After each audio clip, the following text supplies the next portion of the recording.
Throughout history, the lives of rulers and leaders have often been as dramatic and unpredictable as the eras they shaped.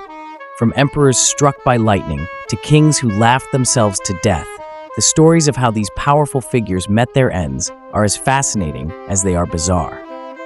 In this video, we'll explore some of the most unusual, shocking, and downright strange deaths of historical leaders. Tales that remind us that even the mightiest are not immune to the quirks of fate. Before we get started, make sure to like this video and subscribe to the channel for more history documentaries. We greatly appreciate your support. The emperor who became a human footstool, Emperor Valerian 260 AD. The 3rd century was a nightmare for Rome, a time when emperors rose and fell faster than the seasons.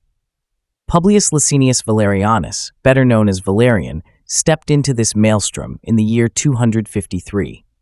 A seasoned senator and former consul, Valerian was no stranger to power, but his ascension to the throne was less about ambition and more about desperation.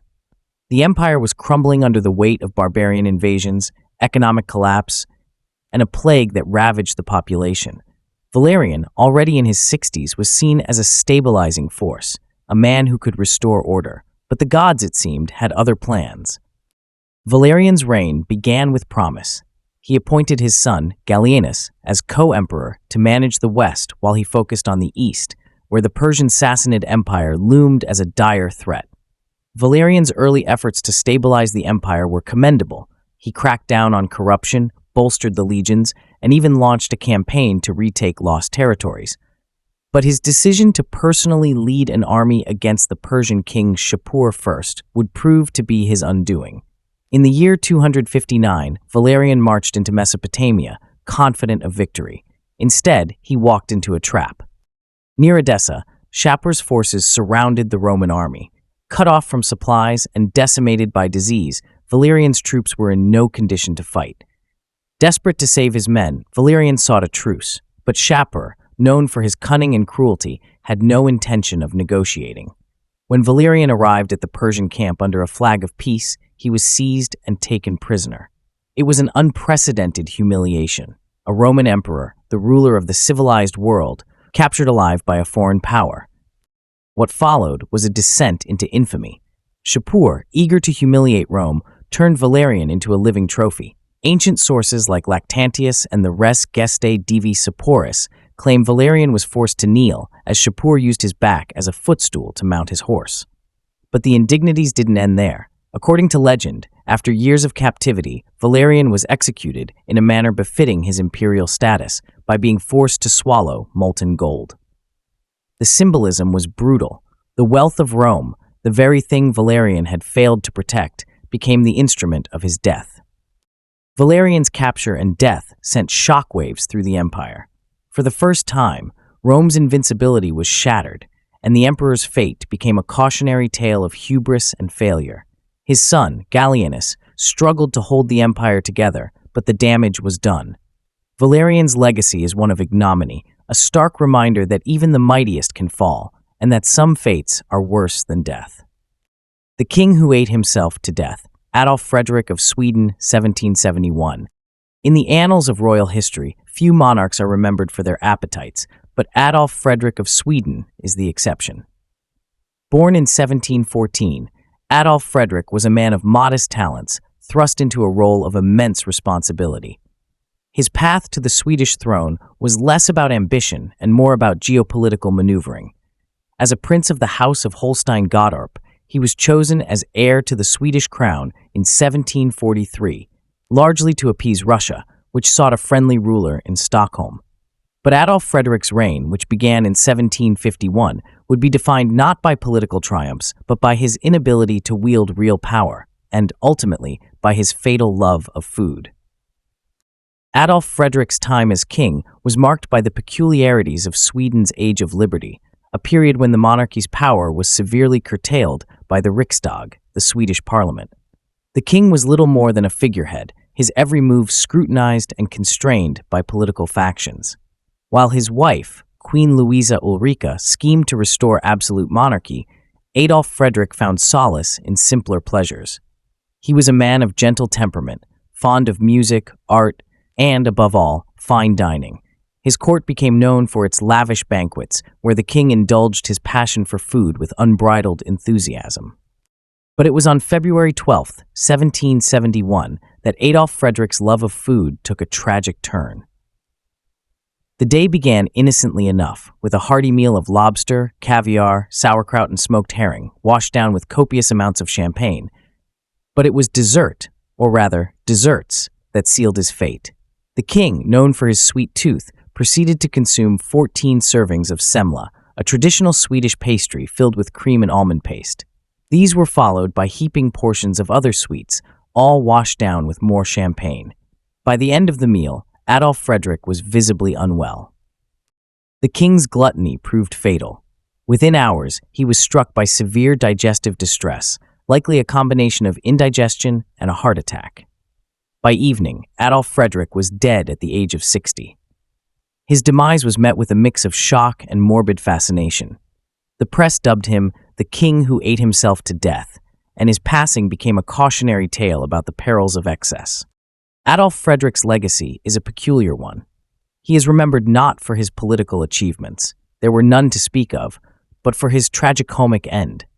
His death marked the end of an era in Sweden, as his son, Gustav III, would go on to restore royal authority and reshape the nation. But for Adolf Frederick, history's judgment is clear. He may not have been a great king, but he was certainly a memorable one, a monarch who literally loved food to death. The emperor who was struck by a spear, Julian the Apostate, 363 AD. Flavius Claudius Julianus, known to history as Julian the Apostate, was a man of contradictions. Born in Constantinople in the year 331, Julian was the last pagan ruler of the Roman Empire, a philosopher king who sought to turn back the tide of Christianity and restore the old gods. His reign, though brief, was a dramatic and tumultuous chapter in Roman history. Julian's rise to power was anything but straightforward.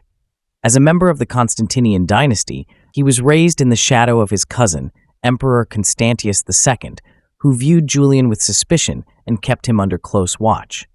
But Julian was no ordinary prince. A scholar at heart, he immersed himself in the works of Plato and Aristotle, dreaming of a world where reason and tradition triumphed over dogma. When Constantius died in 361, Julian was proclaimed emperor by his troops, a move that shocked the empire. Unlike his predecessors, Julian rejected Christianity, earning him the nickname the Apostate. He saw the new faith as a threat to Roman tradition and embarked on a bold campaign to revive paganism. Temples were reopened, pagan priests reinstated, and Christian privileges revoked. Julian even wrote polemics against Christianity, earning the ire of the church. But his reforms were as divisive as they were ambitious. While some hailed him as a savior of Roman culture, others saw him as a dangerous heretic. Julian's reign reached its climax in 363, when he launched a massive invasion of Persia. The campaign was a gamble, a bid to outshine the military achievements of his predecessors and solidify his legacy. At first, the invasion seemed successful. Julian's forces marched deep into Persian territory, burning cities and routing armies. But as the campaign dragged on, the Romans found themselves overextended and outmaneuvered. During a skirmish near the city of Samarra, Julian made a fateful decision.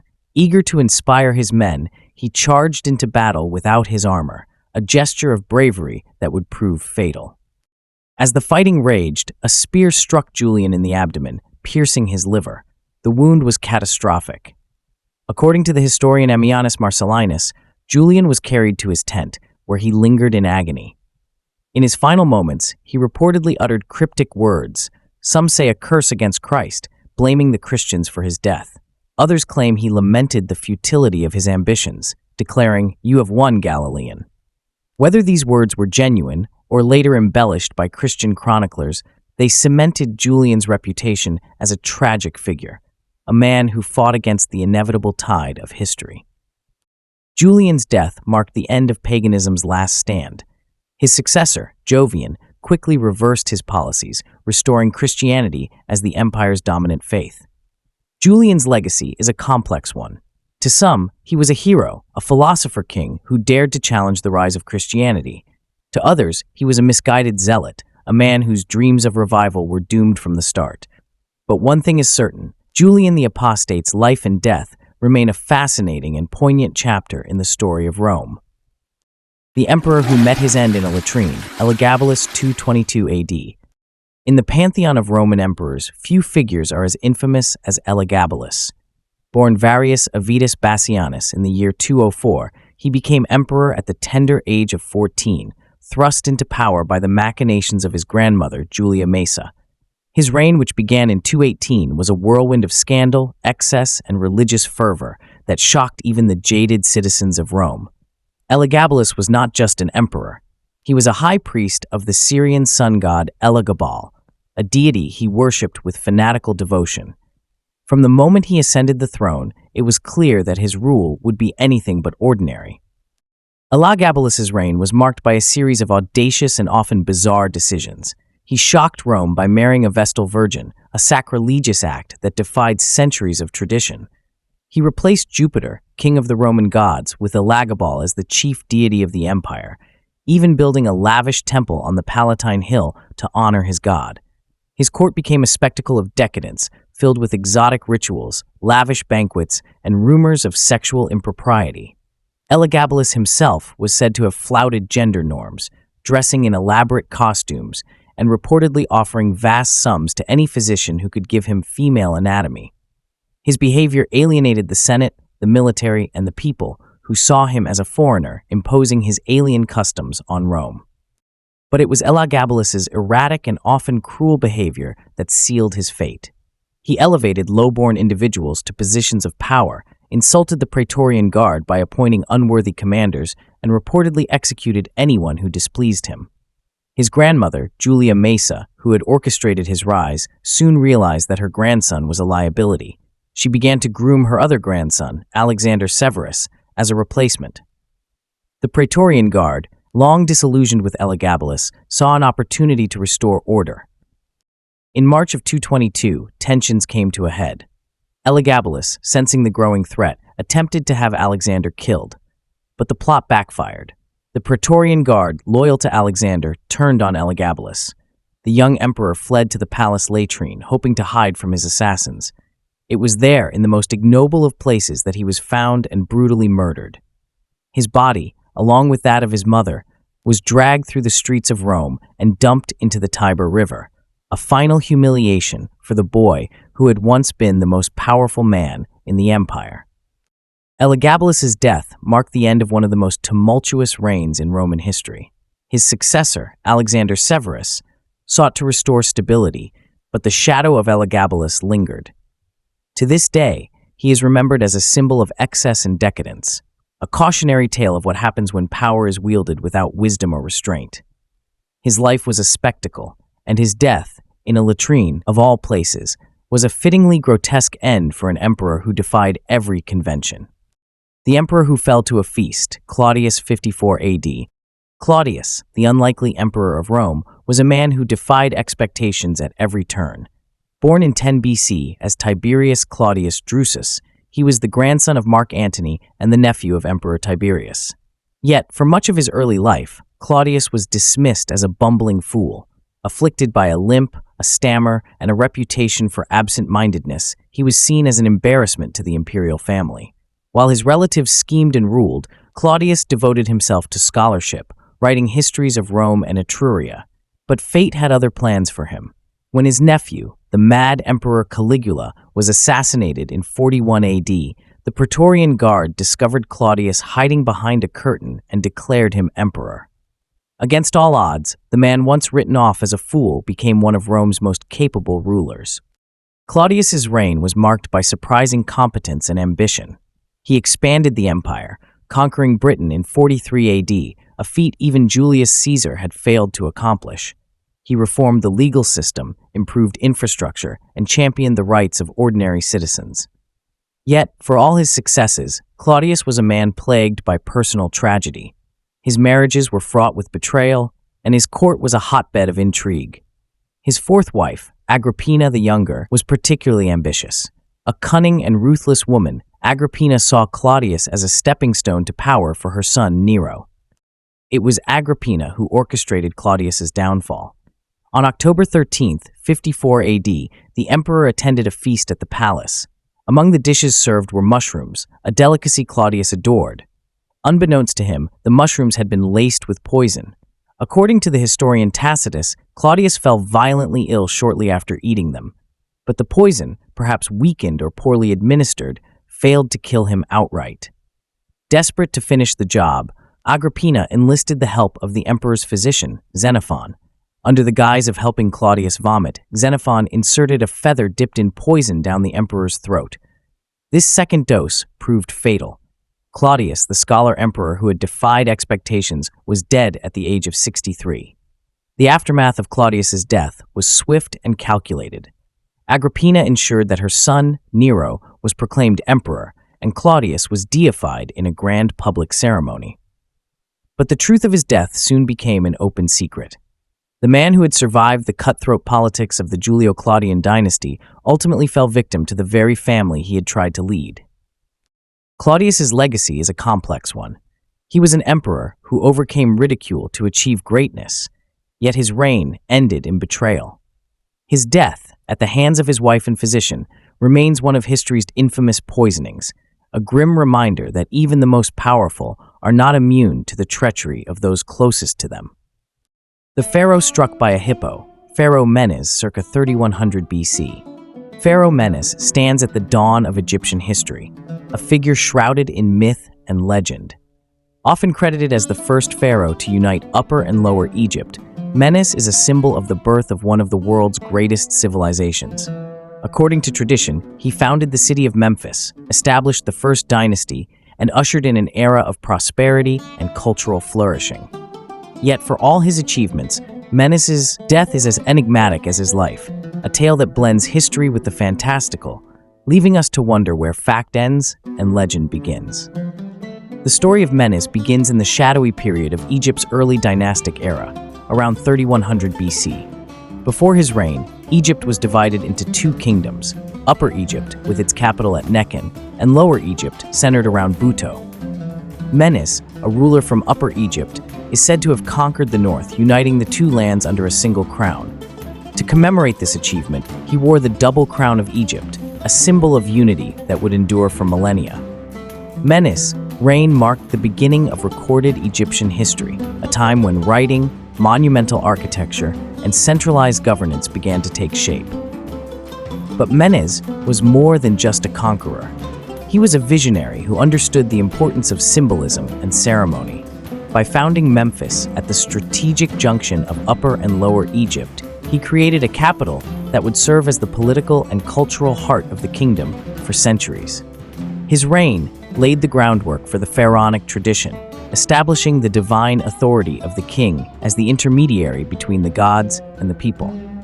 Yet, despite his monumental legacy, Menes's life ended in a manner that was both dramatic and strangely fitting for a man of his era. According to legend, Menes met his end during a hunt.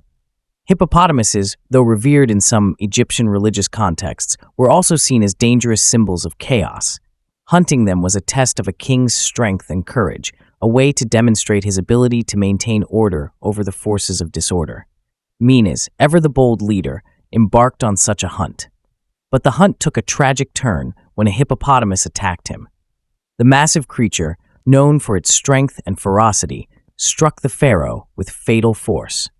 Menes, the unifier of Egypt, the founder of Memphis, and the architect of a civilization, was brought down by one of the very beasts he sought to conquer.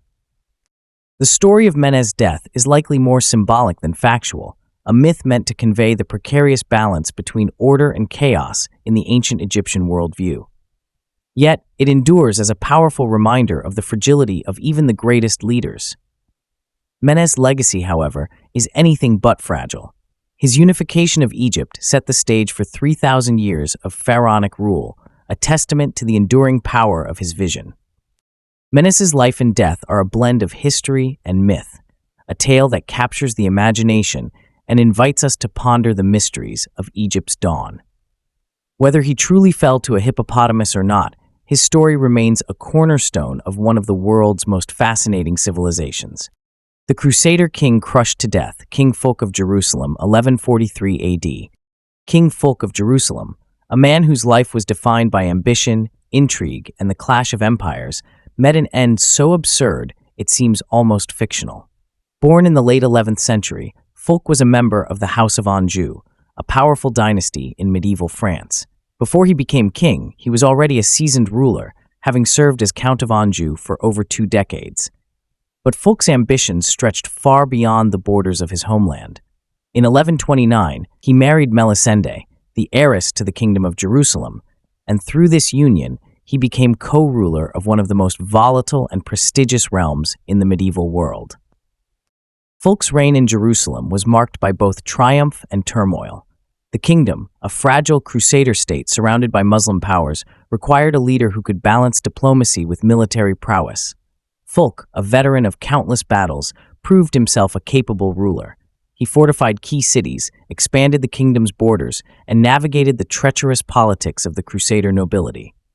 Yet, his marriage to Melisende was fraught with tension. The queen, fiercely independent and deeply respected by her subjects, often clashed with Fulk over matters of governance. Despite these challenges, Fulk managed to maintain stability in a kingdom perpetually on the brink of chaos. But fate, as it often does, had a cruel sense of humor.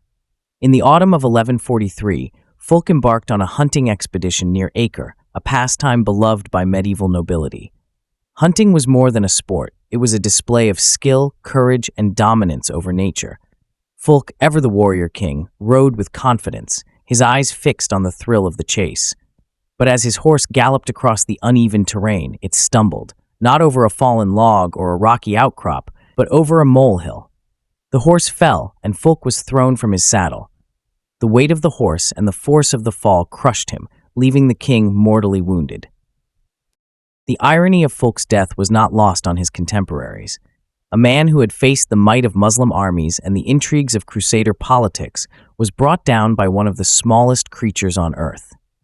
The incident became a cautionary tale, a reminder that even the mightiest could be undone by the most trivial of misfortunes. Fulk's death left Jerusalem in a precarious position. His son, Baldwin III, was still a child, and Melisende assumed the role of regent, ruling with a firm hand until her son came of age. Fulk's legacy is a complex one. He was a king who strengthened the kingdom of Jerusalem, yet his death underscored the fragility of Crusader rule. His end, though tragic and absurd, serves as a poignant reminder of the unpredictability of life and the humbling power of nature. Even in death, Fulk's story endures, a blend of grandeur and absurdity that captures the essence of the medieval world. The emperor who overindulged, Emperor Rudolph II, 1612 AD. Rudolph II, Holy Roman Emperor, was a man of contradictions. Born in 1552, he was a ruler whose reign spanned one of the most tumultuous periods in European history. Yet, Rudolph was less interested in the affairs of state than in the pursuit of knowledge, art, and the occult. His court in Prague became a haven for astronomers, alchemists, and artists, including the famed Johannes Kepler and the eccentric Giuseppe Arcimboldo. Rudolph's passion for the esoteric earned him the nickname the Hermit of Prague. But it also left him ill-equipped to handle the political and religious conflicts that threatened to tear his empire apart. Rudolph's reign was marked by a series of crises. The Protestant Reformation had fractured Christendom, and the Holy Roman Empire was a patchwork of warring factions. Rudolph, a devout but indecisive man, struggled to maintain control. His reluctance to act led to revolts in Hungary and Bohemia, and his refusal to marry or produce an heir only added to the instability. By the early 17th century, his family had grown so frustrated with his inaction that they forced him to cede power to his brother, Matthias. Rudolph spent his final years in isolation, surrounded by his vast collections of art, curiosities, and scientific instruments. But it was Rudolph's love of indulgence, rather than his political failures, that would seal his legacy in the most peculiar way. In the summer of 1612, the emperor fell seriously ill. The exact cause of his illness remains a mystery, but contemporary accounts suggest that it was linked to his excessive consumption of melons. Rudolph, known for his voracious appetite, had reportedly binged on the fruit, leading to a severe case of digestive distress. Some historians speculate that the melons may have been contaminated, or that Rudolph's overindulgence exacerbated an existing condition. Whatever the case, the emperor's health rapidly declined. Rudolph died on January 20th, 1612, at the age of 59. His death was met with a mix of relief and pity. Relief because his reign had been a period of stagnation and decline, pity because he was a man whose passions and intellect had been stifled by the burdens of power. The rumor of his Melon overdose became a symbol of his excess and eccentricity, a fitting epitaph for an emperor who had always been more at home in the world of ideas than in the realm of politics. Rudolph's legacy is a complex one. He was a patron of the arts and sciences, a man who helped usher in the scientific revolution, yet his inability to govern effectively left the Holy Roman Empire weaker and more divided than ever. His death, whether caused by melons or not, serves as a reminder that even the most brilliant minds can be undone by their own indulgences. The king who fell in the Privy, Edmund Ironside, 1016 AD. Edmund II, known as Ironside for his unyielding courage in battle, was a warrior king whose brief reign was a desperate struggle to save England from Viking domination. Born in the late 10th century, Edmund was the son of King Athelred the Unready, a ruler whose indecisiveness and poor leadership had left England vulnerable to Danish invasions. By the time Edmund ascended the throne in April 1016, the kingdom was in chaos. The Danish king, Canute the Great, had seized much of England, and Edmund's coronation was less a celebration than a call to arms. Edmund's reign was defined by his relentless determination to defend his homeland. Despite being outnumbered and outmaneuvered, he won a series of stunning victories against Canute's forces, earning the respect of both his allies and his enemies. His most famous triumph came at the Battle of Asandun, where he fought so fiercely that Canute himself was said to have offered a truce. The two kings agreed to divide England, with Edmund retaining control of Wessex and Canute taking the north. It was a fragile peace, but it offered a glimmer of hope for a united England. But Edmund's story was not destined for a happy ending. Just months after the truce, on November 30th, 1016, the king was assassinated under circumstances so bizarre they seem almost too strange to be true. According to medieval chroniclers, Edmund was ambushed while using the Privy, a crude but essential feature of medieval life. His assassin, a man named Edric Striona, had hidden himself in the cesspit beneath the Privy. As Edmund sat above, Adric thrust a spear upward, mortally wounding the king.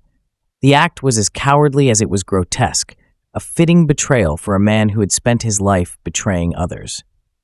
Edric Striona, a notorious turncoat, had switched sides multiple times during the conflict between Edmund and Canute. His motives for the assassination remain unclear, but it is likely that he sought to curry favor with Canute, who quickly seized control of all England after Edmund's death. Edmund's sons were exiled, and his legacy was overshadowed by Canute's reign. Yet, the memory of Edmund Ironside endured, a symbol of resilience and defiance in the face of overwhelming odds. Edmund's death is a reminder of the brutal and often absurd realities of medieval politics.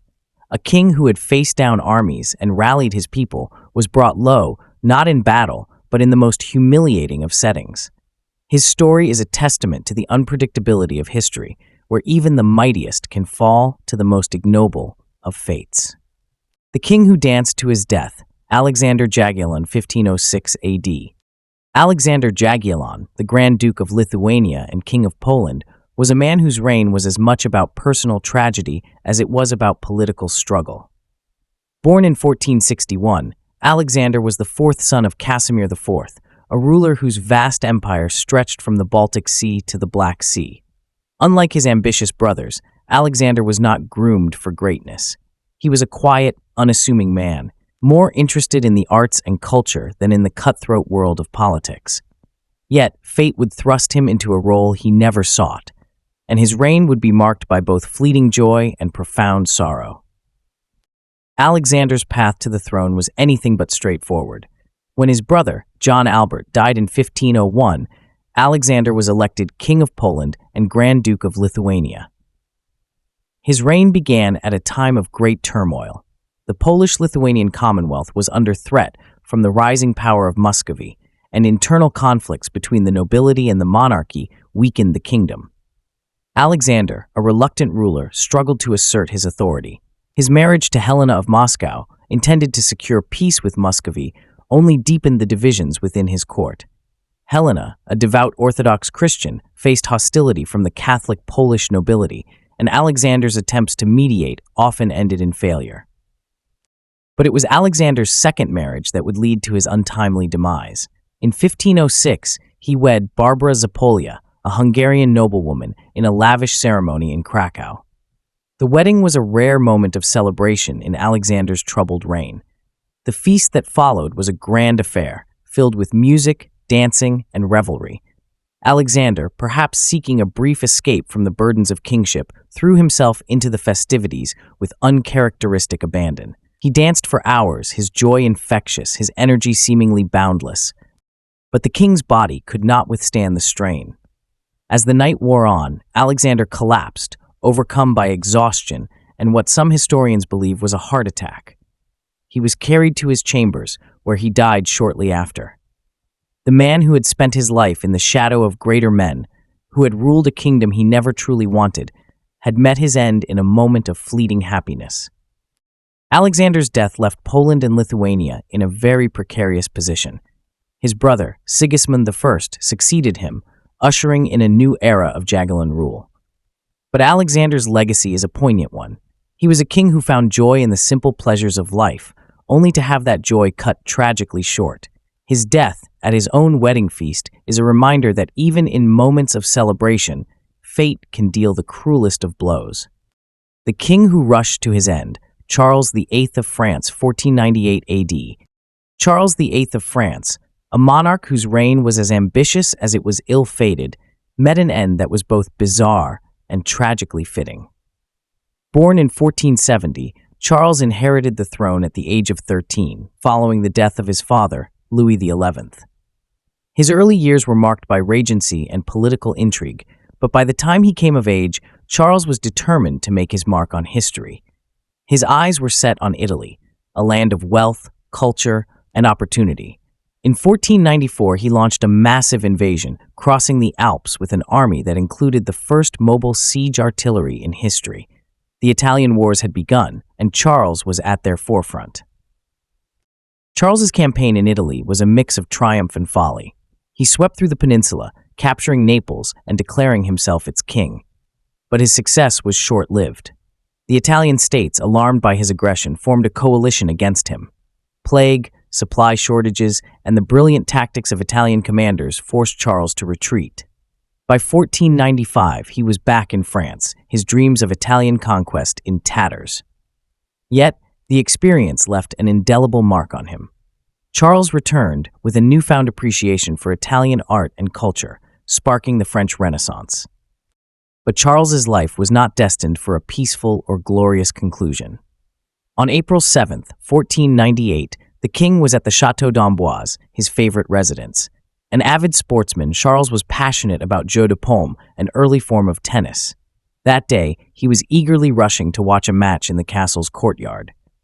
As he hurried through a dimly lit corridor, he failed to notice a low door lintel. The king, who was reportedly of short stature, struck his head with such force that he collapsed. At first, Charles seemed to recover. He walked to the match and even watched the game for a while. But as the hours passed, it became clear that something was terribly wrong. The king began to suffer from severe headaches and dizziness. By evening, he was unable to speak or move. Court physicians were summoned, but their efforts were in vain. Charles lingered for several hours before succumbing to his injury. He was just 27 years old. Charles's death sent shockwaves through France. The king had no surviving male heirs, and the throne passed to his cousin, Louis XII. The accident also became a cautionary tale, a reminder of how quickly fortune could change. Charles, who had once led armies and dreamed of empire, was brought low by a simple doorframe. His legacy is a complex one. Charles' Italian campaign, though ultimately a failure, marked the beginning of France's long entanglement with Italy and the spread of Renaissance ideas northward. Yet his death remains a poignant symbol of the fragility of life. Charles VIII, the king who rushed headlong into history, met his end in the most unexpected of ways, a tragic footnote to a reign that promised so much but ended too soon. The king who met his end on the throne, George II of Great Britain, 1760 AD. George II of Great Britain, a monarch whose reign spanned 3 tumultuous decades, met an end that was as undignified as it was unexpected. Born in 1683 in Hanover, George was the last British monarch to lead his troops into battle, and a king whose life was marked by both personal and political strife. His relationship with his father, George I, was famously fraught, and his own relationship with his son, Frederick, was no better. Yet, despite these familial tensions, George II proved to be a capable and resilient ruler, steering Britain through the War of the Austrian Succession and the early stages of the 7 Years' War. George's reign was a time of significant change for Britain. The country was emerging as a global power, with its empire expanding in America, India, and the Caribbean. George, though often overshadowed by his ministers, played a key role in shaping Britain's foreign policy. His decision to retain the brilliant but controversial William Pitt the Elder as Secretary of State helped turn the tide of the 7 Years' War in Britain's favor. Yet, for all his political successes, George's personal life was a source of constant turmoil. His marriage to Queen Caroline, though loving, was marred by his numerous infidelities, and his feud with his son Frederick became a public spectacle. But it was George's death that would become one of the most infamous moments of his reign. On the morning of October 25, 1760, the 76-year-old king rose early, as was his habit. He drank his customary cup of hot chocolate and retired to the water closet, a rudimentary form of the modern toilet.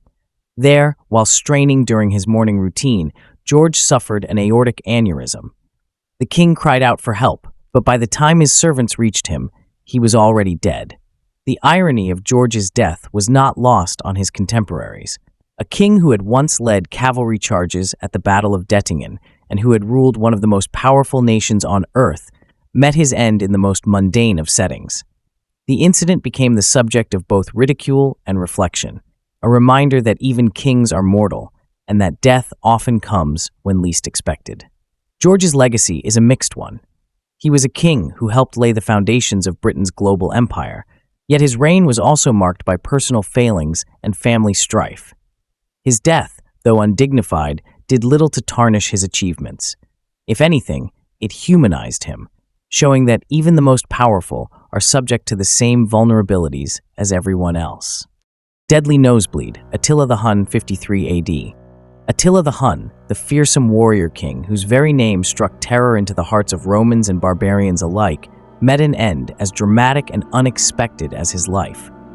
Born in the early 5th century, Attila rose to power alongside his brother Bleda, inheriting the leadership of the Hunnic Empire in 434. After Bleda's mysterious death, often attributed to Attila's ambition, he became the sole ruler of a vast and formidable empire that stretched from the steppes of Central Asia to the heart of Europe. Known as the Scourge of God, Attila led his armies on devastating campaigns, sacking cities, extorting gold from emperors, and leaving a trail of destruction in his wake. Attila's reign was defined by his relentless pursuit of power and wealth. He invaded the Eastern Roman Empire, forcing Emperor Theodosius II to pay a hefty tribute. He then turned his attention to the west, ravaging Gaul and Italy. His invasion of Gaul in 451 was halted only by a coalition of Roman and Visigothic forces at the Battle of the Catalonian Plains, one of the bloodiest battles of antiquity. Though the battle was inconclusive, it marked the beginning of Attila's decline. His invasion of Italy the following year ended not in conquest but in retreat, as famine and disease weakened his forces. But it was not on the battlefield that Attila met his end. In 453, he married a young woman named Ildiko, reportedly his latest in a long line of wives. The wedding feast was a lavish affair, filled with drinking and celebration. According to the historian Priscus, who provided one of the few contemporary accounts of the Huns, Attila retired to his chambers with his new bride. The next morning, he was found dead in a pool of blood. The cause? A severe nosebleed, possibly a hemorrhage, that had overwhelmed him as he slept. Some speculated that Ildiko had played a role in his death, while others saw it as divine retribution for his many sins. Attila's death sent shockwaves through his empire. Without his iron will and ruthless leadership, the Hunnic Empire quickly unraveled. His sons fought over the remnants of his domain, and within a few years, the empire that had once threatened Rome itself was no more. Attila's legacy, however, endured. He became a symbol of barbarian might and a figure of legend, his name synonymous with destruction and conquest. Yet, for all his ferocity, Attila's end was strangely human. The man who had brought empires to their knees was brought low not by a rival's sword or a traitor's plot, but by a simple nosebleed. His death is a reminder that even the mightiest are subject to the frailties of the human body, and that fate often has the final say. The Pope crushed by his curiosity, Pope John XXI, 1277 AD. Pope John XXI, born Pedro Giulio in the early 13th century, was a man of intellect and ambition whose life was as unconventional as his death.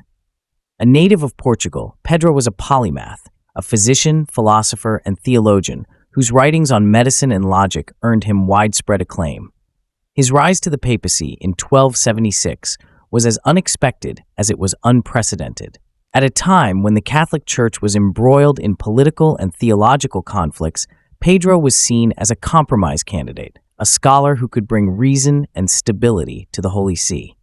Yet, his reign would be tragically short, ending in a manner that underscored both his brilliance and his recklessness.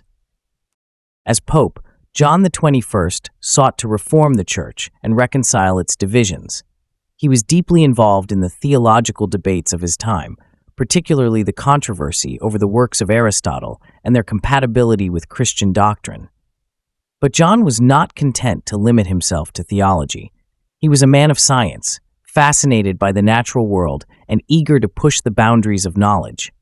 To that end, he ordered the construction of a private laboratory in the papal palace at Viterbo, where he could conduct experiments and study in solitude.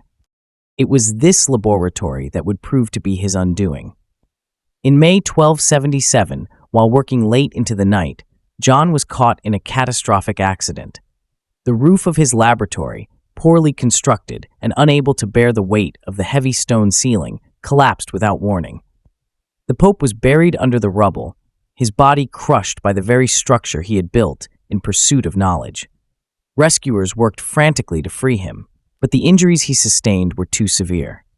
John died a few days later, on May 20th, leaving behind a legacy of intellectual curiosity and unfulfilled potential. John's death sent shockwaves through the Church and the scholarly community. He was the only pope in history to have been a practicing physician, and his writings on medicine and philosophy continued to influence thinkers for centuries. Yet, his reign was also a cautionary tale, a reminder of the dangers of overreach and the limits of human ambition. The man who had sought to bridge the gap between faith and reason was ultimately undone by his own thirst for knowledge. Pope John XXI's life and death are a testament to the power of curiosity and the risks that come with it. He was a man who dared to explore the unknown, even at great personal cost. His story is a blend of brilliance and tragedy, a reminder that the pursuit of knowledge is as perilous as it is noble. The king who fell during an elephant duel, Suryavarman, the second circa 1150 AD. Suryavarman II, the visionary king of the Khmer Empire, is best remembered today as the builder of Angkor Wat, the magnificent temple complex that stands as a testament to his ambition and devotion. Born in the late 11th century, Suryavarman rose to power through a combination of military prowess and political cunning. His reign, which began around 1113, marked a golden age for the Khmer Empire, a time of territorial expansion, cultural flourishing, and architectural innovation. Yet, for all his achievements, Suryavarman's life ended in a manner as dramatic and grandiose as the monuments he left behind, on the back of an elephant locked in a duel with a rival king. Suryavarman's rise to power was anything but peaceful. He seized the throne after a bitter struggle against his predecessor, Dharanindravarman I, whom he allegedly killed in battle. Once crowned, Suryavarman set about consolidating his rule and expanding his empire. He launched military campaigns against the neighboring Champa kingdom and the VIII, seeking to assert Khmer dominance over Southeast Asia. His reign was also marked by a deep devotion to Hinduism, particularly the worship of Vishnu, which inspired the construction of Angkor Wat. This sprawling temple complex, designed as a microcosm of the Hindu universe, remains one of the most awe-inspiring architectural achievements in human history. But Suryavarman's ambitions were not limited to temple building. He sought to expand his empire through military conquest, a pursuit that would ultimately lead to his downfall. Around 1150, Suryavarman led his armies into battle against the Chams, a rival kingdom to the east. The conflict reached its climax in a dramatic elephant duel between Suryavarman and a Cham king, whose name has been lost to history. Elephant duels were a hallmark of Southeast Asian warfare, a spectacle of royal bravery and martial skill. Mounted on their massive war elephants, the two kings clashed in a ferocious struggle, their armies watching in awe. The duel ended in tragedy. Suryavarman, despite his skill and courage, was struck down by his rival. The exact circumstances of his death remained shrouded in mystery, but the outcome was clear. The Khmer king had fallen, and his empire was thrown into chaos. Suryavarman's death marked the beginning of a period of decline for the Khmer Empire, as internal strife and external pressures weakened its foundations. Yet, Suryavarman's legacy endures. Angkor Wat, his crowning achievement, remains a symbol of the Khmer Empire's grandeur and a testament to his vision. His life and death are a reminder of the heights of human ambition and the fragility of power. Suryavarman II, the king who built a temple to the gods and fell in a duel of kings, remains one of history's most fascinating figures, a man whose story is as monumental as the monuments he left behind. The emperor burned alive, Maximilian I, 1519 AD. Maximilian I, Holy Roman Emperor, was a man of grand ambitions and even grander eccentricities. Born in 1459, Maximilian was a member of the Habsburg dynasty, a family whose name would become synonymous with power and influence in Europe. His reign, which began in 1493, was marked by a relentless drive to expand his empire, both through marriage alliances and military conquest. Maximilian was a Renaissance prince in every sense, a patron of the arts, a reformer of the military, and a man who saw himself as the heir to the glory of ancient Rome. Yet, for all his grandeur, Maximilian's death was as peculiar as it was tragic, a bizarre accident that underscored the quirks of his personality. Maximilian's reign was a time of transformation for the Holy Roman Empire. He sought to centralize power, reform the administration, and strengthen the empire's military. His marriage to Mary of Burgundy brought the wealthy Burgundian territories into the Habsburg fold, while his shrewd diplomacy secured alliances with Spain, England, and other European powers.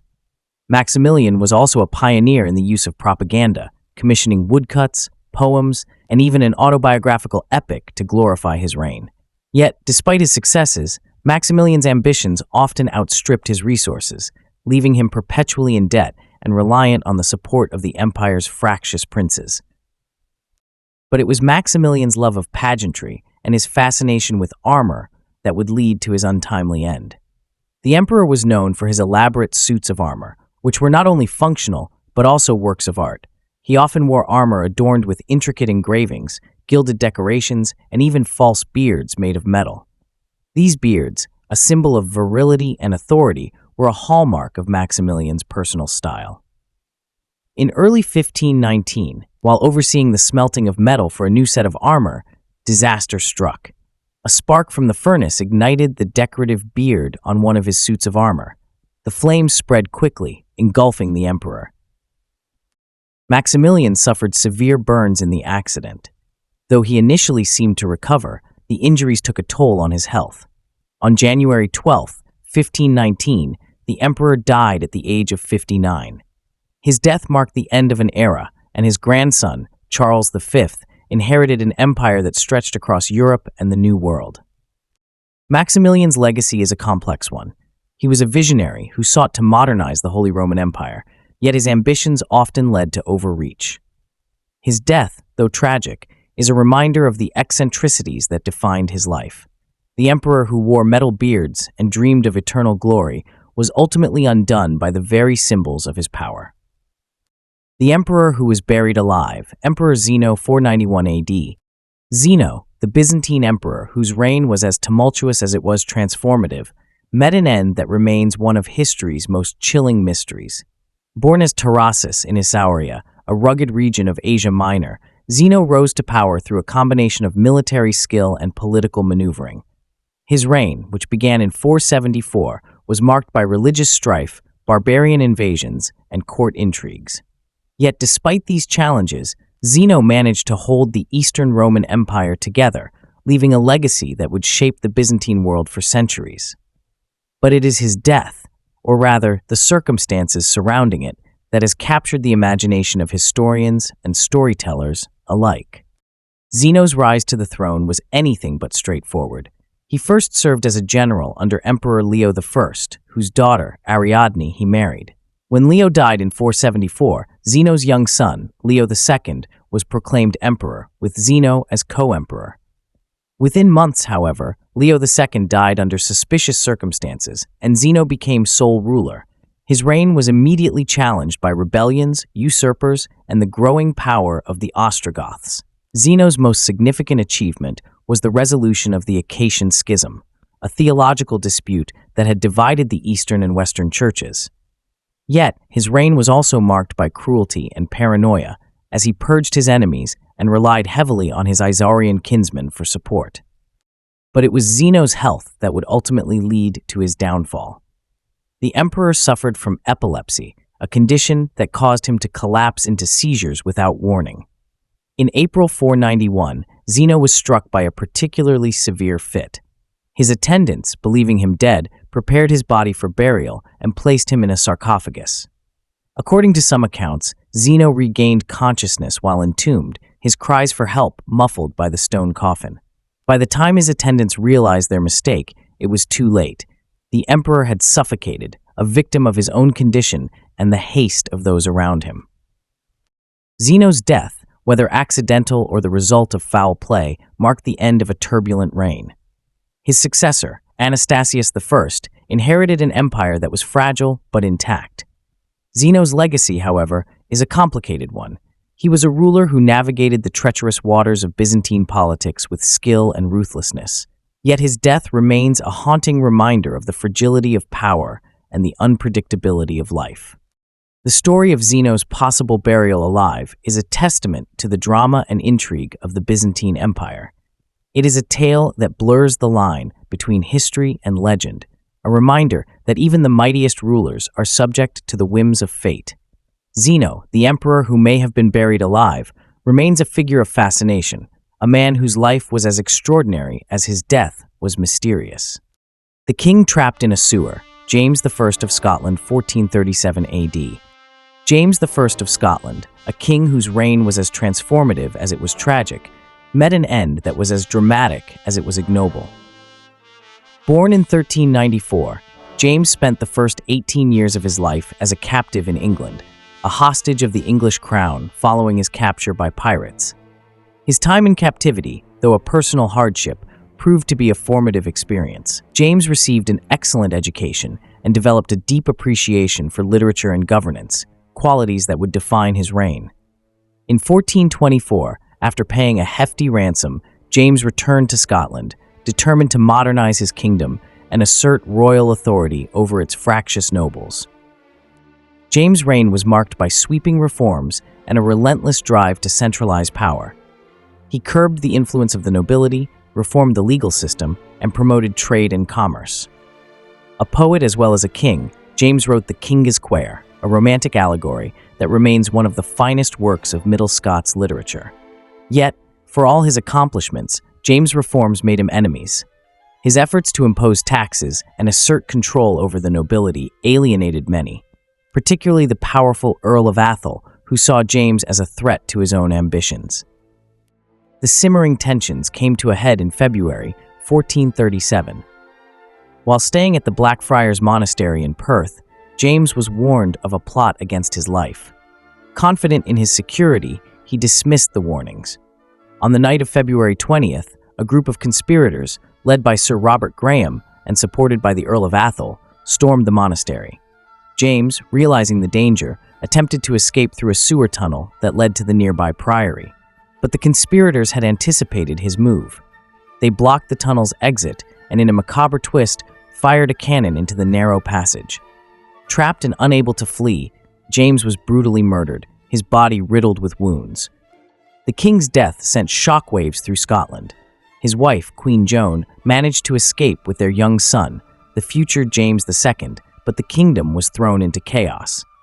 The conspirators were eventually captured and executed, their deaths as gruesome as the crime they had committed. Yet, the assassination of James I left a lasting scar on Scotland, a reminder of the dangers of unchecked ambition and the fragility of royal authority. James's legacy is a complex one. He was a king who sought to modernize his kingdom and elevate its culture, yet his reign ended in violence and betrayal. His death, trapped in a sewer and killed by a cannon, is a stark reminder of the brutal realities of medieval politics. James I of Scotland, the poet-king who dreamed of a better future, met an end as tragic as it was unforgettable. The Conqueror brought low by a stumble, William the Conqueror, 1087 AD. William I, known to history as William the Conqueror, was a man whose life was defined by ambition, determination, and an unyielding will to power.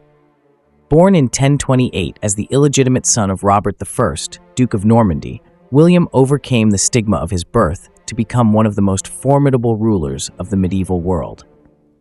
His conquest of England in 1066, culminating in the decisive Battle of Hastings, reshaped the course of British history. Yet, for all his triumphs, William's end was as humbling as his rise was spectacular, a reminder that even the mightiest are subject to the whims of fate. William's reign as King of England was marked by ruthless efficiency and a relentless drive to consolidate his power. He introduced the feudal system, commissioned the Domesday Book, and built castles across the land to secure his rule. Yet, his methods were often brutal. The Harrying of the North, a campaign to suppress rebellion in 1069, left vast swaths of England devastated and thousands dead. William's iron-fisted rule earned him both fear and respect, but it also made him enemies. By the end of his reign, he faced rebellions in Normandy, Maine, and even within his own family. It was during one such campaign in Normandy that William met his end. In the summer of 1087, he led an army to besiege the town of Mantes, a stronghold of the French king Philip I, who had been raiding Norman territory. The campaign was successful, but it came at a cost. As William's forces plundered the town, his horse stumbled, throwing the king violently against the pommel of his saddle. The impact ruptured his intestines, a catastrophic injury in an age before modern medicine. William was carried back to Rouen, where he lingered in agony for several weeks. As his condition worsened, he began to reflect on his life and legacy. According to the chronicler Orderic Vitalis, William expressed remorse for the suffering he had caused, particularly during the harrying of the North. On September 9th, 1087, the Conqueror died at the age of 59. His death sparked chaos, as his sons William Rufus and Henry vied for the English throne, while his eldest son, Robert Curthose, claimed Normandy. William's legacy is a towering one. He transformed England, introducing Norman culture, language, and governance in ways that endure to this day. Yet his death, brought about by a simple stumble, is a poignant reminder of the fragility of human life. The man who had conquered kingdoms and reshaped history was ultimately undone by an accident, a humbling end for a larger-than-life figure. William the Conqueror's life and death are a testament to the power of ambition and the unpredictability of fate. He was a man who changed the course of history, yet his end was as ordinary as it was tragic. His story is a blend of grandeur and humility, a reminder that even the greatest of conquerors are not immune to the frailties of the human condition. The empress who froze for a bet, Anna Ivanovna, 1740 AD. Anna Ivanovna, Empress of Russia, was a ruler whose reign was as extravagant as it was controversial. Born in 1693, Anna was the daughter of Ivan V, a Kotsar who ruled alongside Peter the Great. Though she grew up in the shadow of her more famous relatives, Anna's ascent to the throne in 1730 marked the beginning of a reign defined by opulence, eccentricity, and a penchant for the bizarre. Her court became a spectacle of excess, filled with lavish parties, elaborate pranks, and a menagerie of exotic animals. Yet for all her grandeur, Anna's death was as peculiar as her life, a tragic consequence of her love for spectacle and her willingness to indulge in the absurd. Anna's reign was marked by a series of contradictions. On one hand, she was a capable ruler who strengthened Russia's military and expanded its borders. On the other, she was a deeply superstitious and capricious woman whose decisions often seemed guided by whim rather than reason. Her court was dominated by her favorite, Ernst Johann von Biron, a man of dubious character who wielded immense power. Together, they turned the Russian court into a theater of the absurd, where nobles were forced to participate in humiliating stunts and elaborate jokes for the empress's amusement. It was this love of spectacle that led to Anna's untimely end. In the winter of 1740, during one of her infamous court entertainments, Anna made a bet with one of her courtiers. The details of the wager are lost to history, but the outcome was tragically clear. Anna agreed to sit naked on a block of ice. The empress, known for her robust health and love of winter sports, likely saw the stunt as a harmless bit of fun, but the consequences were severe. The prolonged exposure to the cold left her with a severe case of pneumonia, a condition that quickly worsened. Despite the best efforts of her physicians, Anna's condition deteriorated. On October 28, 1740, the empress died at the age of 47. Her death marked the end of an era of extravagance and excess, as her successor, Ivan VI, was just an infant, and real power passed to a regency council. Anna's legacy is a complex one. She was a ruler who brought stability to Russia, yet her reign was also marked by cruelty and absurdity. Her death, the result of a foolish bet, is a reminder of the dangers of excess and the unpredictability of life. Anna Ivanovna, the empress who froze for a wager, remains one of history's most colorful and enigmatic figures, a woman whose life was as extraordinary as her death was bizarre. The emperor struck by lightning, Carus 283 AD. Emperor Carus of Rome, a ruler whose reign was as meteoric as his death, met an end that was as dramatic as it was mysterious. Born in the late 2nd century, Carus rose through the ranks of the Roman military, earning a reputation as a capable and disciplined commander. By 282, he had been proclaimed emperor, a position he seized not through assassination or conspiracy, but through the support of his troops. His reign, though brief, was marked by a series of military successes that promised to restore stability to an empire plagued by internal strife and external threats. Yet, Carus' life would end not on the battlefield, but under a stormy sky, his death a subject of debate and speculation for centuries to come. Carus's rise to power came at a time of crisis for the Roman Empire. The empire had been rocked by a series of short-lived reigns and assassinations, a period known as the Crisis of the 3rd Century. Carus, a seasoned general, was seen as a stabilizing force. He quickly set about consolidating his power, appointing his sons, Carinus and Numerian, as co-emperors, and launching a campaign against the Persian Empire, Rome's greatest rival in the East. The campaign was a resounding success. Carus's armies swept through Mesopotamia, capturing Ctesiphon, the Persian capital, and earning him the title Persicus Maximus, Conqueror of Persia. But Carus's triumph was short-lived. In the summer of 283, while encamped along the banks of the Tigris River, a violent storm engulfed the Roman camp. Thunder echoed across the plains, and lightning split the sky. According to the historian Eutropius, Carus was in his tent when a bolt of lightning struck, killing him instantly. The emperor's death was as sudden as it was shocking, a twist of fate that left his army in disarray.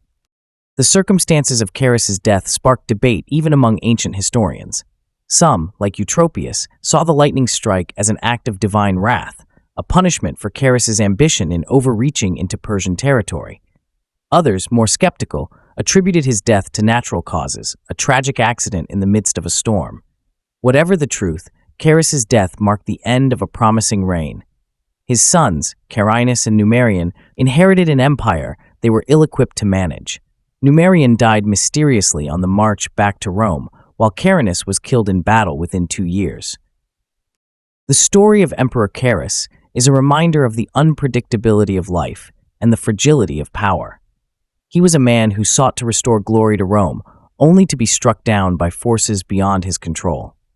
His life and death are a blend of triumph and tragedy, a testament to the enduring mysteries of history. The king hit in the head with a roof tile, Pyrrhus of Epirus, 272 BC. Pyrrhus of Epirus, a warrior king whose name became synonymous with costly victories, met an end as unexpected and ignoble as his battles were dramatic. Born in 318 BC, Pyrrhus was a distant relative of Alexander the Great and a man who dreamed of matching his famous kinsman's conquests. His reign was marked by relentless military campaigns from Italy to Greece as he sought to carve out an empire of his own.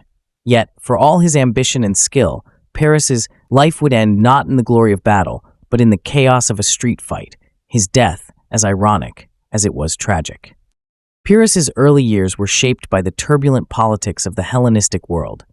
He became king of Epirus as a child, but was soon deposed, only to reclaim his throne with the help of Ptolemy I of Egypt. Pyrrhus's military prowess quickly became evident. He was a brilliant tactician and a charismatic leader, qualities that earned him a reputation as one of the greatest generals of his time. Yet, his ambition often outstripped his resources, leading to a series of campaigns that, while victorious, came at a devastating cost. The term Pyrrhic victory originates from his battles against Rome. In 280 BC, Pyrrhus invaded Italy to support the Greek city of Tarentum against Roman expansion. He won a series of hard-fought battles at Heraclea and Asculum, but the heavy losses he sustained led him to famously remark, "One more such victory, and I am undone." Despite his tactical brilliance, Pyrrhus was forced to abandon his Italian campaign, his dreams of empire slipping through his fingers. Pyrrhus's final campaign took him to Argos, a city in the Peloponnese, where he became embroiled in a local conflict. In 272 BC, during a chaotic street battle, Pyrrhus found himself face-to-face with a young Argive soldier. The soldier, initially terrified, was emboldened when his mother, watching from a rooftop, urged him to fight. In the midst of the skirmish, the old woman hurled a roof tile at Pyrrhus, striking him on the head and knocking him from his horse. Dazed and vulnerable, Pyrrhus was quickly dispatched by enemy soldiers. The death of Pyrrhus was a shocking end for a man who had once been one of the most feared and respected figures in the ancient world. His body was mutilated, and his head was delivered to the enemy commander as a trophy. Yet, even in death, Pyrrhus's legacy endured. His campaigns, though ultimately unsuccessful, demonstrated the power of tactical innovation and the high cost of ambition. Pyrrhus of Epirus, the king who gave his name to costly victories, remains a figure of fascination and paradox. He was a man who sought greatness, but was undone by his own ambition and the unpredictability of fate. His death, at the hands of an old woman and a roof tile, is a reminder that even the mightiest are not immune to the whims of fortune. The emperor who drank death, Qin Shi Huang, 210 BC. Qin Shi Huang, the first emperor of a unified China, was a man of unparalleled ambition and vision.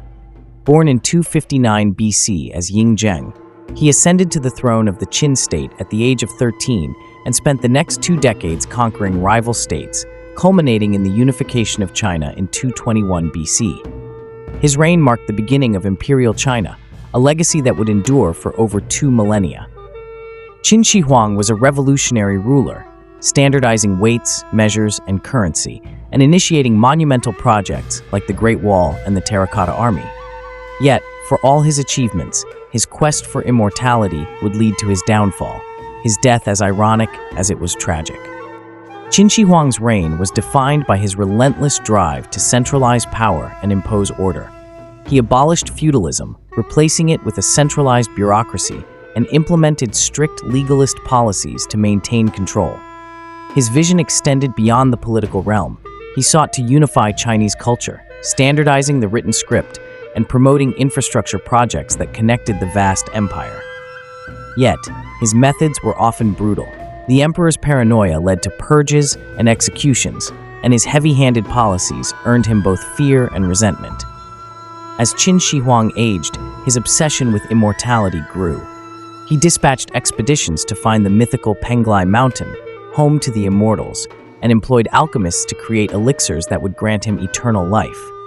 These elixirs, often brewed with toxic substances like mercury, were believed to hold the key to immortality. The emperor consumed them regularly, unaware that they were slowly poisoning him. In 210 BC, during a tour of his empire, Qin Shi Huang fell ill. The exact cause of his illness is debated, but many historians believe it was mercury poisoning, the result of years of consuming the so-called elixirs of immortality.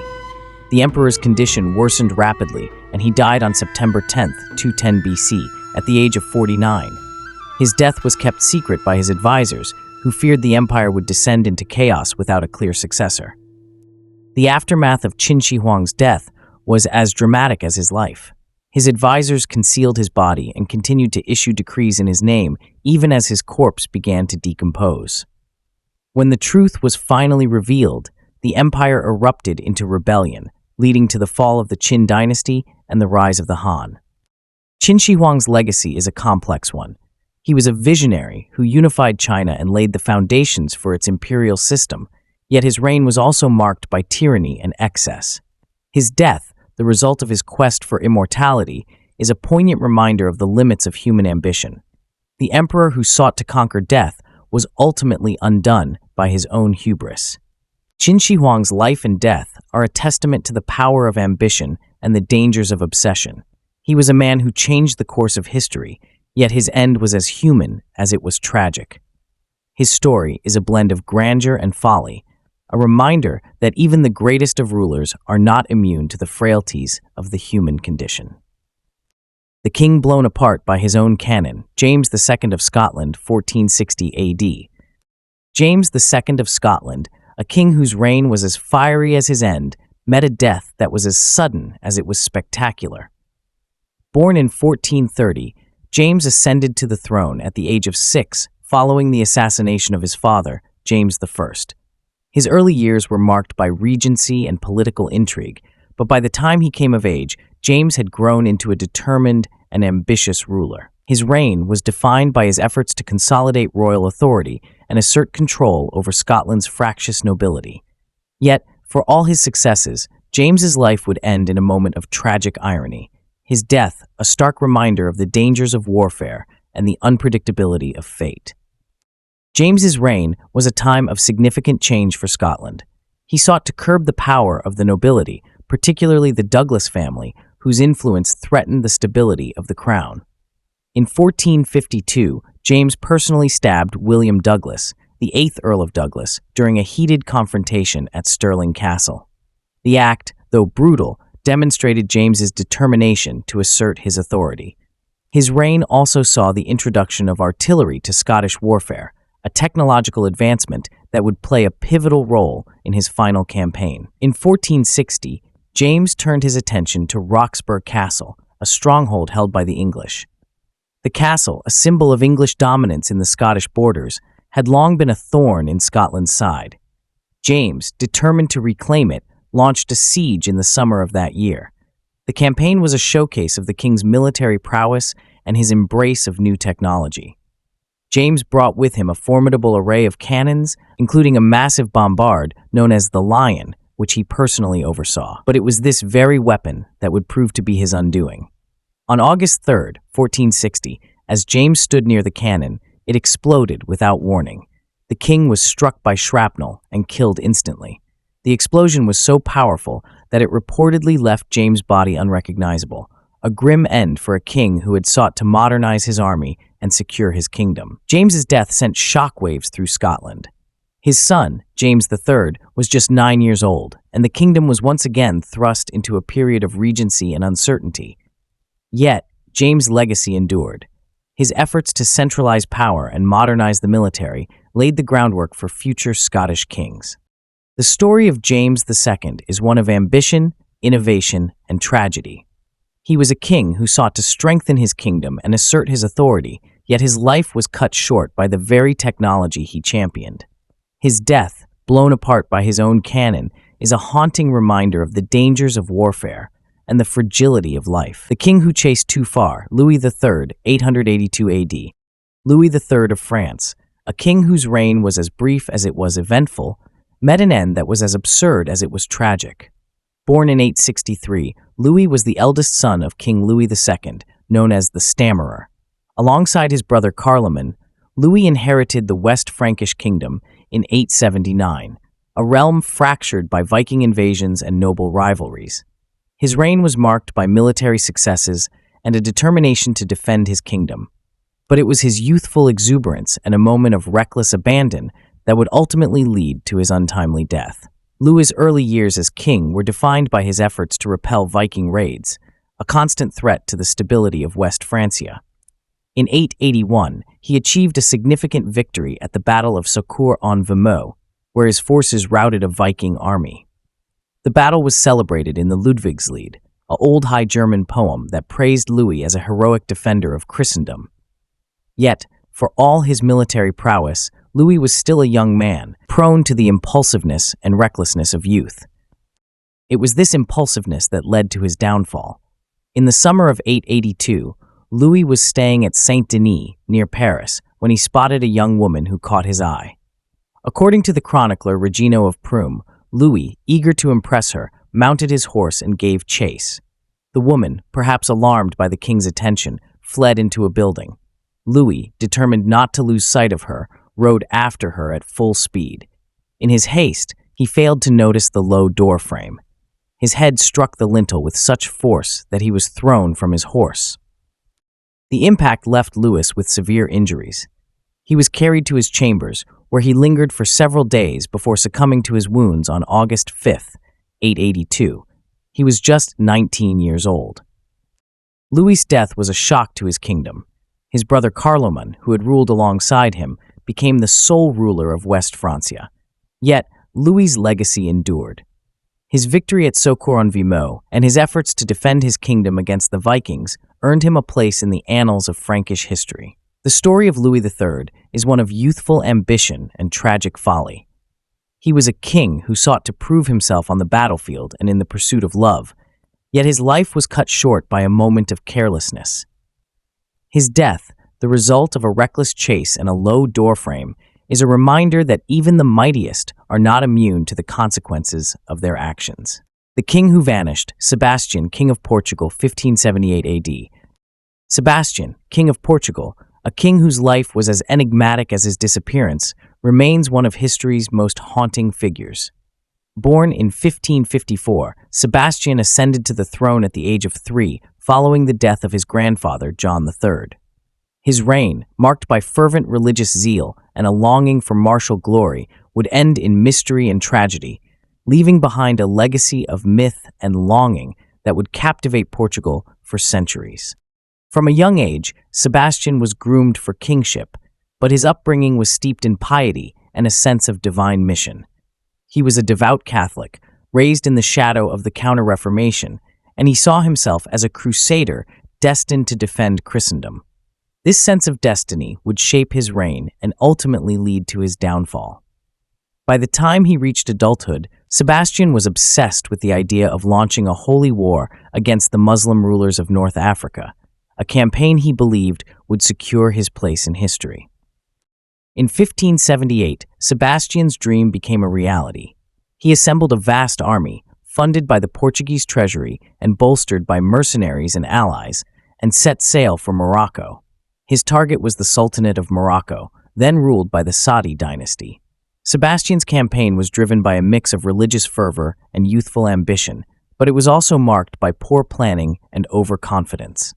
Against the advice of his advisors, he marched his army deep into Moroccan territory, where they faced the forces of Sultan Abd al-Malik at the Battle of Alcácer-Quibir, also known as the Battle of the Three Kings. The battle was a disaster. Sebastian's forces were outnumbered and outmaneuvered, and the young king himself led a reckless charge that ended in chaos. By the end of the day, thousands of Portuguese soldiers lay dead, and Sebastian was nowhere to be found. His body was never recovered, and his fate became the subject of intense speculation. Some claimed he had been killed in battle, while others believed he had been captured and held prisoner. In the absence of definitive proof, a legend took root. Sebastian had not died, but would one day return to save Portugal. This myth, known as Sebastianismo, became a powerful symbol of Portuguese nationalism and resilience. For centuries, pretenders claiming to be Sebastian emerged, and the hope of his return persisted, even as Portugal faced decline and foreign domination. Sebastian's disappearance marked the end of an era for Portugal. His death left the throne to his elderly uncle, Cardinal Henry, whose brief reign was followed by a succession crisis that ultimately led to the Iberian Union with Spain. The loss of Sebastian and his army was a devastating blow to Portugal's power and prestige, one from which it would never fully recover. The story of Sebastian of Portugal is one of ambition, tragedy, and myth. He was a king who sought glory and divine favor, yet his quest ended in disaster and mystery. His legacy, shaped by the hope of his return, endures as a testament to the enduring power of legend and the human longing for redemption. The King Silenced by Bells, Sweyn Forkbeard, 1014 AD. Sweyn Forkbeard, the Viking king who briefly ruled both Denmark and England, met an end as dramatic and symbolic as his rise to power. Born in the mid-10th century, Sweyn was the son of Harold Bluetooth, the king who unified Denmark and introduced Christianity to the region. Sweyn, however, was a man of a different mold, a warrior king who sought to expand his dominion through conquest and intimidation. His reign was marked by relentless ambition, but his death, at the hands of his own subjects, was a stark reminder of the limits of power and the price of tyranny. Sweyn's rise to power was anything but peaceful. He rebelled against his father, Harold Bluetooth, and seized the Danish throne in the late 10th century. From there, he turned his attention to England, launching a series of devastating raids that culminated in the conquest of the kingdom in 1013. Sweyn's victory was short-lived, however.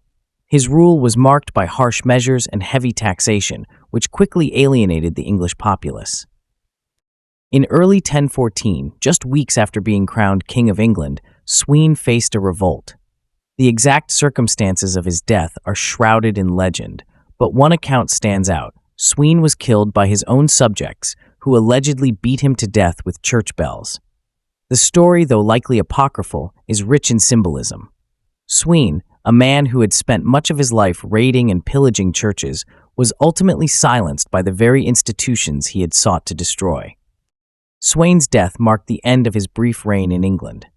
His son, Knut, would later reclaim the throne and establish a North Sea empire that included Denmark, England, and Norway.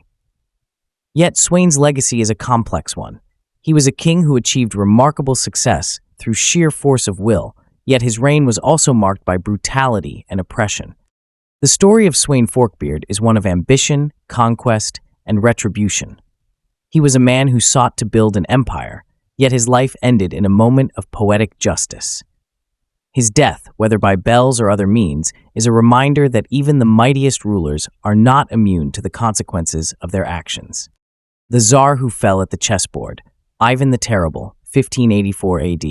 Ivan IV of Russia, known to history as Ivan the Terrible, was a ruler whose life was as tumultuous as his epithet suggests.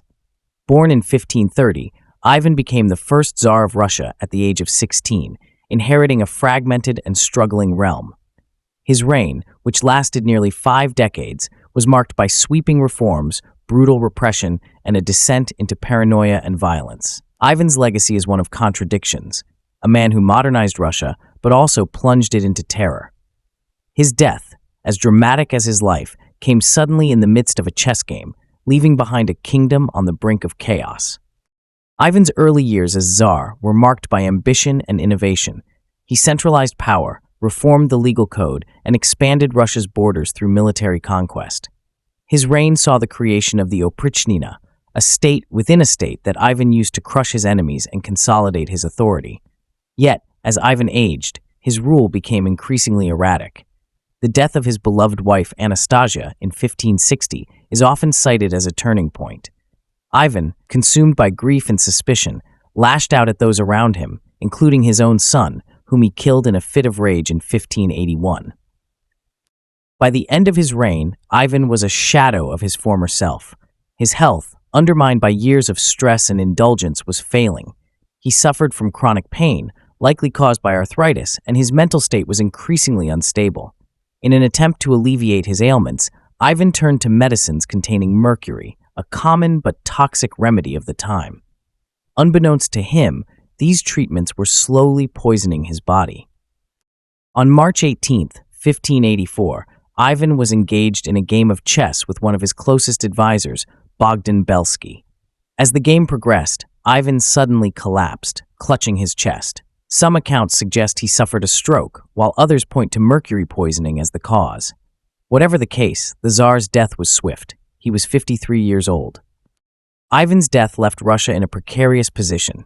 His son, Fyodor, was ill-suited to rule, and the kingdom soon descended into the time of troubles, a period of famine, war, and political instability. Yet, Ivan's legacy endured. He was a ruler who transformed Russia, laying the foundations for its future as a major power. The story of Ivan the Terrible is one of ambition, tyranny, and tragedy. He was a man who sought to modernize his kingdom, yet his reign was also marked by cruelty and paranoia. His death at the chessboard is a fitting end for a ruler whose life was a game of power and peril. The president who talked himself to death, William Henry Harrison, 1841. William Henry Harrison, the 9th President of the United States, holds the dubious distinction of having the shortest presidency in American history, a mere 31 days.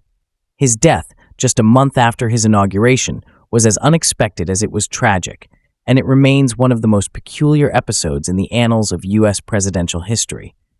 Born in 1773, Harrison was a military hero and seasoned politician, best known for his victory at the Battle of Tippecanoe and his folksy campaign persona as Old Tippecanoe. Yet, his presidency would be defined not by his policies or leadership, but by a fateful decision to deliver the longest inaugural address in American history on a cold, wet day.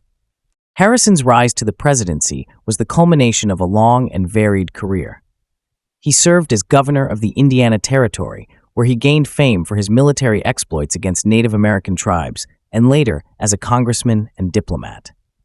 In 1840, the Whig Party nominated Harrison as their candidate, hoping to capitalize on his war hero image and appeal to the common man.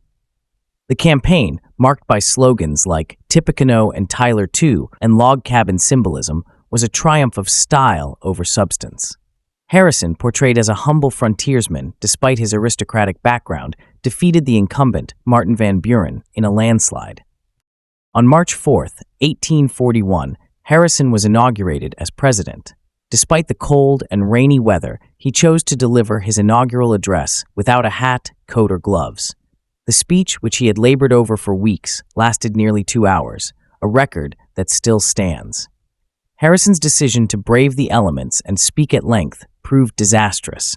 Within days, he fell ill with a cold that quickly developed into pneumonia. The president's condition worsened rapidly. 19th-century medicine, with its reliance on bloodletting and dubious remedies, offered little hope. Harrison's doctors administered treatments that likely weakened him further, including opium and castor oil.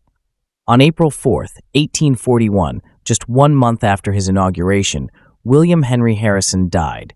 He was 68 years old. Harrison's death shocked the nation and raised questions about presidential succession. His vice president, John Tyler, assumed the presidency, setting an important precedent for the transfer of power. Yet, Harrison's brief tenure left little mark on the nation's history, save for the cautionary tale of his inauguration. The story of William Henry Harrison is one of ambition, symbolism, and tragic irony. He was a man who achieved the highest office in the land, only to be undone by his own determination to prove his vigor and resilience. His death, the result of a long speech and a refusal to dress for the weather, is a reminder that even the smallest decisions can have profound consequences. The king who died of laughter, Martin of Aragon, 1410 AD. Martin of Aragon, also known as Martin the Humane, was a king whose reign was as eventful as his death was bizarre.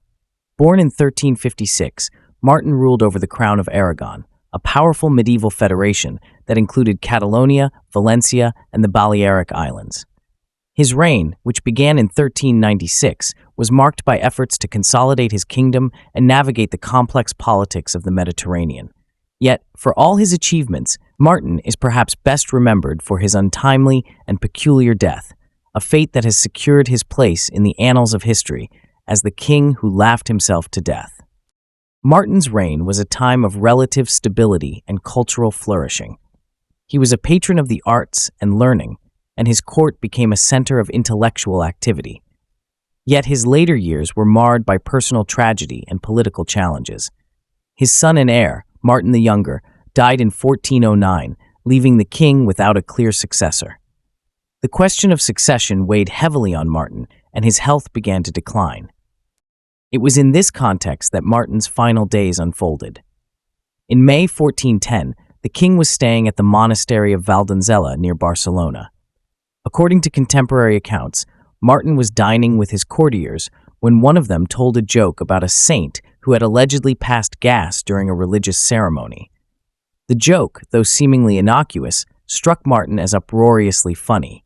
He laughed so hard that he could not catch his breath. The king's uncontrollable laughter triggered a series of health complications. Some accounts suggest he suffered a heart attack, while others claim he choked or experienced a fatal rupture. Whatever the exact cause, Martin's laughter proved fatal. He died on May 31, 1410, at the age of 54. Martin's death left the crown of Aragon in a precarious position. The lack of a clear successor led to a 2-year interregnum, known as the Compromise of Caspe, during which the kingdom's future hung in the balance. Ultimately, Ferdinand of Antequera was chosen as Martin's successor, ushering in a new dynasty. The story of Martin of Aragon is one of triumph, tragedy, and unexpected humor. He was a king who sought to strengthen his kingdom and promote culture, yet his life ended in a moment of absurdity. His death, the result of a joke about a farting saint, is a reminder that even the most serious of figures are not immune to the whims of fate or the power of laughter. Conclusion. From the absurd to the tragic, the stories of these rulers' deaths remind us that history is filled with moments of irony, fate, and human frailty. Whether it was a king felled by a roof tile or an emperor poisoned by his quest for immortality, these tales offer a glimpse into the unpredictable nature of power and the often bizarre ways it can come to an end. Did we miss any ruler's bizarre demise? If so, comment down below, and if you enjoyed this journey through history's strangest demises, make sure to like this video and subscribe to the channel for more fascinating history documentaries. We greatly appreciate your support and can't wait to share more stories with you.